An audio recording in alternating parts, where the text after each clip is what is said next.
Irak Türkmen Cephesi'ne bağlı kadın teşkilatı sorumlusu Vefa Hüseyin, Irak Türkmen Cephesi Korya Bürosu'nda kadınlarla buluştu. Kadınlarla yapılan görüşmelerde seçim süreci ve kartların dağıtımıyla teslim alınması konuları ele alındı. Toplantı kadınların görüş alışverişinde bulunduğu sıcak bir ortamda gerçekleşti. Teşkilat yetkilileri bölge kadınlarının seçimlere aktif katılımının önemine dikkat çekti. Tabii ki buradan seslendik kadınlara, sizi üstünüzde bir büyük amanat vardı.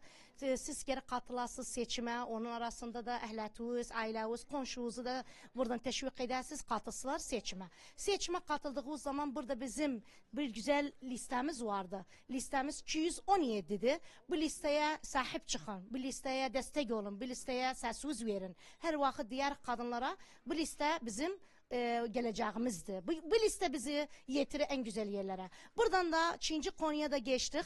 Orada seçim kartları hepsi marakızlara yetişipti. Kadınlara seslendik. Herkes uşağına desin, komşusuna desin. Burada müracaat etsinler marakızlarımızı.